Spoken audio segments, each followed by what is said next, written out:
This book is called The Queen of Christmas, and it's written and illustrated by Mary Engelbreit. Queen of Christmas. Christmas was only 7 days away. As the self-appointed Queen of Christmas, Anne Estelle had a lot to do to make sure that everything went exactly the way she wanted. So many wonderful things happened around Christmas time. She didn't want to miss anything. But the most important thing, at least in Anne Estelle's mind, was the list. The list was a very, very long piece of paper on which Anne Estelle had written every single solitary item she had ever wanted or could even imagine wanting at some later date. She had started the list right after Christmas last year. It was a little long, but she couldn't see wasting a golden gift-getting opportunity like Christmas. Christmas was only 6 days away. Anne Estelle and her mother got ready to make gazillions of cookies as they did every year for family and friends. It was so much fun that Anne Estelle almost forgot the list. But then she had a thought. Shouldn't the Queen of Christmas have her very own apron, just her size? Anne Estelle added an apron, fit for a queen, to the list. She was happy to see that there was a little more room left just in case she thought of anything else. Christmas was only 5 days away. It snowed and snowed. Anne Estelle and her father got out the old wooden sled that had been his when he was little. It was the best sled in the world and went down the hill just as fast as could be. But still, Anne Estelle thought it would be nice to have a brand new plastic sled. She put it on the list as soon as they got home.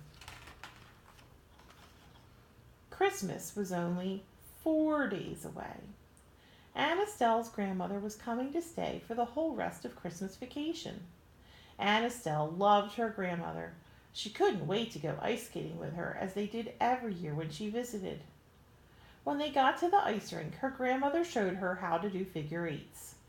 Anne Estelle thought she would do figure eights much better in a sparkly red skating outfit. She decided to squeeze a red skating outfit with sparkles onto the list. Christmas was only 3 days away. The Queen of Christmas built a magnificent snowman with a carrot nose, black button eyes, and a warm woolen hat. He was even better than the snowman she had built last year. Unfortunately, Anne Estelle lost a mitten in the snow. Oh well, she said to herself. She just put mittens on the list. Christmas was only 2 days away. Anne Estelle's family, of course, went caroling with all of their neighbors, just as they did every year. It was so much fun. The Queen wore her Christmas crown and sang the loudest of anyone. I could probably do this professionally if I just had a piano to practice on, thought Anne Estelle. Piano went on the list. Christmas was just 1 day away. Anne Estelle, her mother and father, and her grandmother brought the boxes of familiar old ornaments up from the basement. It took all day to decorate the tree because friends kept dropping by to say Merry Christmas. Anne Estelle thought that there had probably never been a Christmas Eve that was so much fun. Anne Estelle hadn't thought about the list all day. Right before bed, her father reminded her to leave it next to Santa's milk and plate of cookies. Anne Estelle read it over carefully. She hoped she hadn't forgot anything, because that would make Christmas not quite as wonderful as it should be. As she tapped her pencil against her lip, her father politely cleared his throat. "Well," said Anne Estelle, "I guess I've done all that I can do here to make Christmas perfect. Good night, everybody." And with that, the list was finally finished. On Christmas morning, Anne Estelle ran downstairs to see what Santa had brought.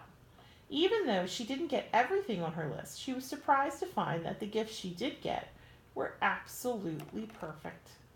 And just as Anne Estelle finished opening her presents, all of her aunts and uncles and cousins arrived. the Christmas celebration began in earnest. Aunt Estelle and her cousins played hide and seek and charades. They watched old Christmas movies on TV.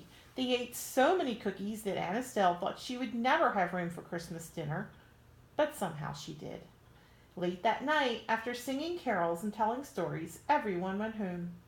Aunt Estelle's parents finally tucked her into bed.